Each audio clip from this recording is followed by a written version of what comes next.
So what do you know about IPFW? I know quite a bit about IPFW, as the last year we had the opportunity to go back to the Midwest and play them on their home court. They have a really well-balanced team, some good perimeter players, as well as some big physical inside post guys. They've had a great start of the season. They are now 6-2, I believe, with a loss on Sunday to Navy.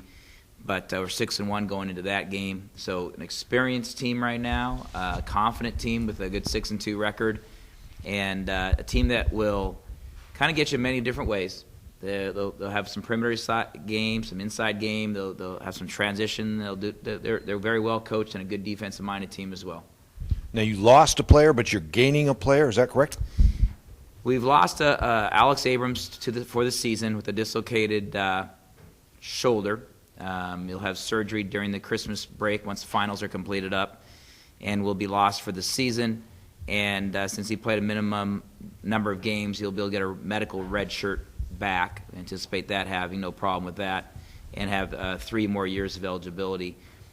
At the end of this week, once finals are completed, at the following week, then Josh Martin, a transfer from Minnesota via our Seattle connections, will be eligible to join the team when we play up at St. Mary's and start the 6-game road trip with, it'll be 4 games at a time with Christmas break and a game at Texas A&M, and then we start our first conference road game in Hawaii. This doubleheader with Fresno State is kind of unique. I don't remember anything like this happening at Cal Poly. Yeah, we love it. Men's basketball, we work closely together and looking at scheduling opportunities. We had a great doubleheader opportunity last Saturday with the games and a lot of emphasis on the food bank and the community support, and that worked out well with great attendance and support of one another's programs.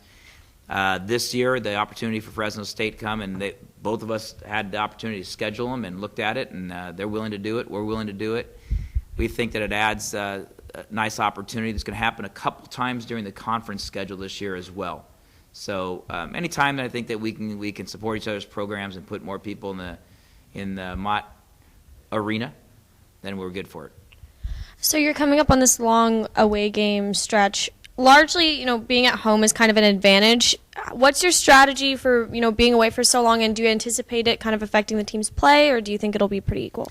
Yeah, we've been pretty consistent with our road trip approach, and the number one decision-making factor on our long road trip is academics.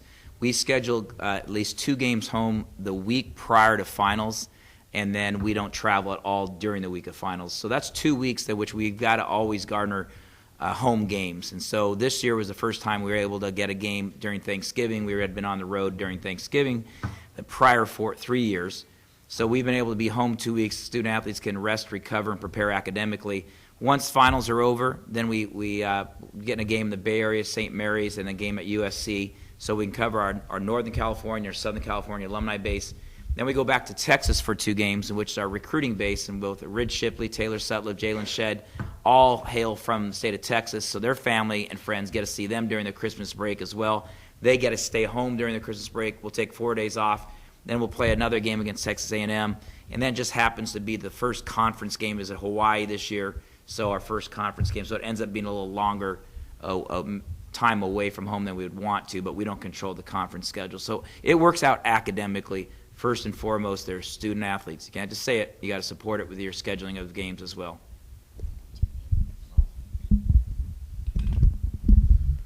Coach, kind of talk about that a little bit. I find that very interesting.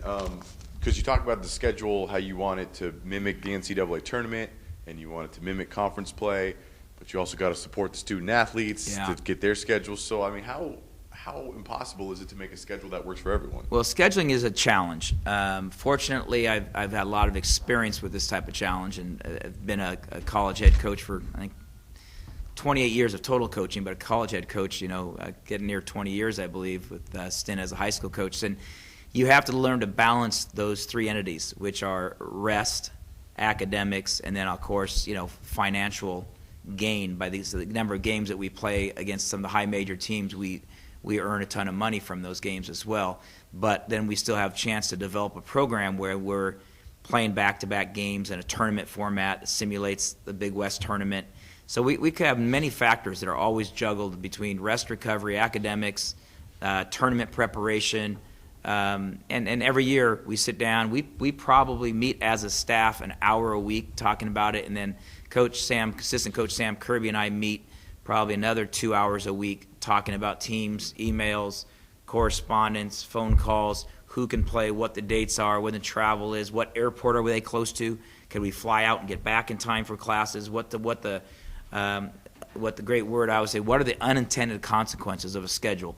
And people say, well, why don't you play so-and-so? I say, well, there's other unintended consequences when you just decide to play somebody and there's no flights out and you miss another day of class. One of the great reasons why we played up in Denver, Colorado for the tournament Greeley, we were able to catch a flight late Sunday night and got back at 1 o'clock in the morning, but guys were able to go to Monday classes. So we even check out flight availability prior to scheduling games. It's interesting. All right, free throw percentage 60%, 3-point percentage is in the 30s. Your field goal is 45, so that's, are you getting the shots that you want? Are you getting consistency in your offense? Well, we try not to look at, I was told one of the assistant coaches yesterday, I said, don't worry about the stats till Christmas. I said, stats are, it's all about sample size. You want to know who's going to win the presidential election. You can get a different answer depending what state you go to and how many people you ask. I mean, sample size is not a very good indication of reality of anything. And I do have a master's in education, to take a stats class, so I got that part of it figured out, that the sample size, I don't think in basketball is relevant until after about 10 games. The number of opponents you play, the style of the game went, the number of free throws somebody takes, the number of team that your team has taken, the style of the game is also important to stats. So I try not to look too much at stats. I just grabbed the stat sheet just a minute ago and found out that Joe Alwich was our leading scorer. I wasn't sure. It's really irrelevant because you look at the number of minutes, foul trouble, style. I like the direction our team's moving right now. Injuries, all those types of things. How the game is being called from year to year. Who's going to the free throw line? Is it the drivers? Is it the post players? And so I look and break down stats very closely during our Christmas break. When you got 10 games under the belt, I think you have your first legitimate sample size to draw any inferences from the statistical analysis. Okay. How was that? Brilliant. Well, some stats that do work are the wins. You guys have won, rallied off 4 off in a row. Does it feel like the team is clicking, that they're buying into the offense, that they're moving the way you want them to move? Well, I thought that the first half of our game Saturday, I thought that we were sluggish and we were kind of going through the motions of what it takes to be a good team. Second half, we turned it up a degree and felt like we were clearly committed to how we want to play. Now we're going to have to do that for a full 40 minutes against IPFW. Again, a team that's 6-2 against Division I competition coming into our arena. We're going to have to play a very good full 40 minutes of pushing the ball, defending, rebounding, being tough, being smart, being unselfish, all those kind of basic words that what we're trying to do is build. And to win our 5th game in a row, we're going to have to play a B plus A minus game minimally and hold the opponent down to an average performance. So we got our work cut out, and I think that we are definitely moving in the right direction. Do you have any friends or know anyone who are as generous as the Swansons? Yes, we are willing to accept a $10 million gift for men's basketball as well. Every now and then, I'll try to buy one of those super jumbo California lottery tickets for men's basketball. We'll see how things work out down there. Is it Powerball? Is that what we call it? Whatever. No, we hope. I think to comment on the gift, the generosity of the gift. I think one of the things that was not mentioned in the generous gift was without the quality of the student athlete. I know Bill and Cheryl have been with them at a couple of golf events and seen their closeness that they have to the student athletes and the relationships that they've developed with the golfers, the individual people. And I think that they understand what quality student athletes are here, and they want to support not just the university, not just golf, but I think the biggest thing is they're supporting people, young people in their educational goals, and the relationships that they've developed with those young people is first class, and I think that's what has moved them in part to that generous gift. Thank you, Coach. You bet.